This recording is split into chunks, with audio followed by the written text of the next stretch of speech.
All right, Youmacon 2023, and I'm standing here with, Josh Keaton.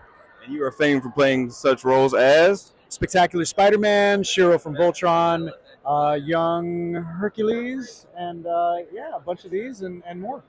quite an extensive catalog. Now, how has it been playing comic book characters that are like a little bit larger than life, like especially like Spider-Man and the Flash, who are more quippy, funny, silly characters? How has that been for you? I love it because, I mean, that's kind of, I have a lot of that similar energy, so it just feels like a good fit. Also, I grew up reading comic books, so it's always a treat to be able to be part of a project or part of a property that I've had a history with just in my own personal life. So like it's been a lot of fun. It's been a lot of fun. And hate saying pick favorites, but do any of these like this ring as like a okay, I really like playing this character or this one? Without even having to think about it, I would say Spider-Man is my number one. You're great. Thank you, thank you. But I mean, he was always been my favorite comic book hero, my favorite superhero in general since the time I was a kid, since the time I could pick up a comic book. So getting to be able to play him was a dream come true. I would say second would be Shiro from Voltron, because that's the longest I've ever played a character. And basically, when you're playing something like Spider-Man or something that's got an established canon, Yep. even if you bring your own spin to it, you still have to kind of play within a certain sandbox for it to be true to that character that's already established, you know? So with Shiro, this was an established property. Voltron's been around since the 80s.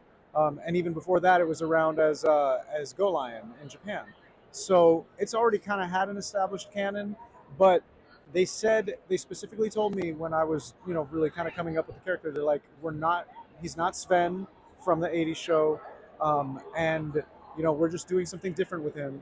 So I didn't have any sandbox to play in. So I really had a lot of freedom to really put my own interpretation forth as Shiro. And you don't really get that freedom ever in something that's so established as something like Ultron. And that's pretty cool. It was so you very get to cool. actually add your own flavor onto it. Absolutely. You get to put you into Yeah. the character. I mean, I do a little bit with everybody, but way more so with him.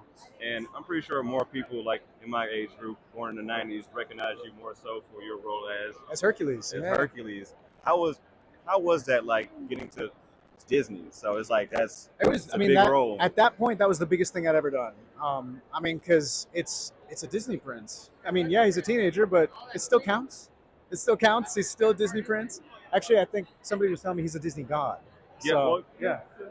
demigod, but he was turned into a demigod. He was originally a god. So, Disney god. I mean, that was a huge deal. That was a huge deal. And I got to work with Danny DeVito, got to work with Rip Torn. They flew me out to New York for the premiere and all that. Like, it was like first taste of kind of being treated a little bit like a celebrity. It was neat. It was a fun experience for teenage me to do. And and as far as like stuff in the future, is there anything that you haven't hit yet in your long career as a voice actor that you would like to like do, or maybe something to like step outside the box?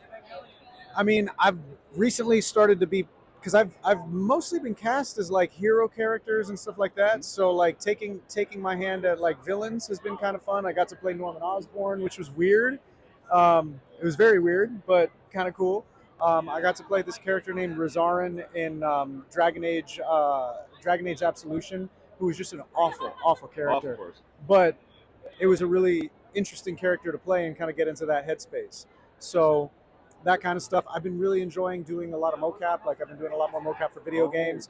Because I started out on camera. That was where my acting basis was. So to be able to kind of go back to that, and to be able to kind of go back to just really inhabiting the character, full on body, face, movement, all of that has been really, really a treat.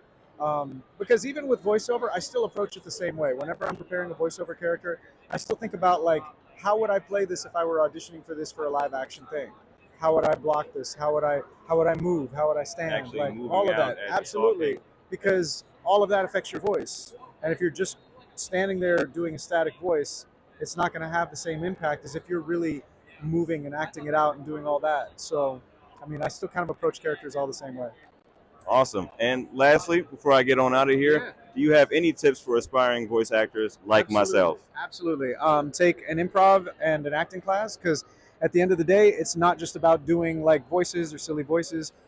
It's about being able to inhabit that character in whatever situation they're put through. So you really need to have your acting chops up. Improv is good for just kind of freeing the mind and being quick. Sing as often as possible. It doesn't matter at what level you're at in the show. It doesn't matter, and it doesn't matter what level you're at. If you're good, if you think you suck, it doesn't matter, because that's one of the best skills for voiceover. It hones everything that you need in your voiceover tool set. Your pitch, your ear, your breath control, your timing, like all of it. So that's like number one. There's certain things, especially things like with dubbing.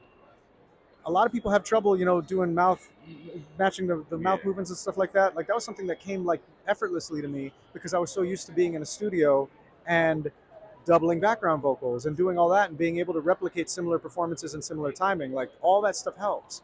So that would be another one. And then read out loud as often as possible, because you don't get a lot of time in voiceover.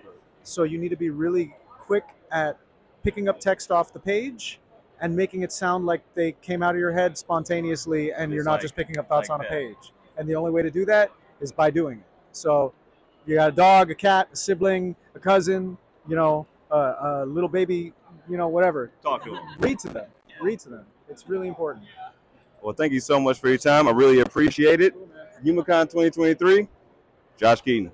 Have a good one. Have a good one. Thanks, man. So, how's it going? Youmacon 2023, and I am speaking with Ian James Corlett. And just for anybody who's not too familiar with who you are famous for playing The OG original voice of Goku, Dragon Ball Z. Love to hear it. So, with your extensive career as a voice actor, do any particular roles like kind of stand out to you as like not necessarily a favorite, but like maybe a unique one that you had more fun doing than others? Yeah, I mean, even though I'm most famous for Goku and the original voice of Mega Man, Cheetor from Beast Wars Transformers, I mean, like those are the sort of iconic voices. My favorite voice, my favorite character is from a kids show. It's been going for about 10 years, called Dinosaur Train. Dinosaurs. I know, you see, you're too old for this. But anyone like sort of 25 years and younger, mostly on the younger side of that, if you say Dinosaur Train to them, they go, what? It clicks. Because the voice is really fun. He sounds like this. Hello, Pteranodon family. I'm Mr. Conductor.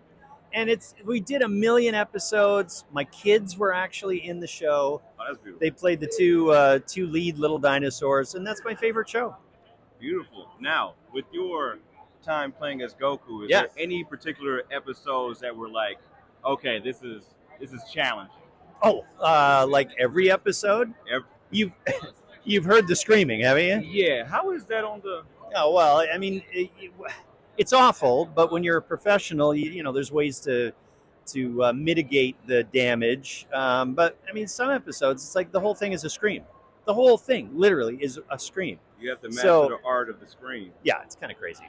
So for anybody else that is probably interested in doing voice acting, do you have any tips or any advice for someone like myself Yes, who I wants do. to go off into voice acting? I have a big tip. My biggest advice is, you know, we call it voice acting, and I say reverse those. It's acting with your voice.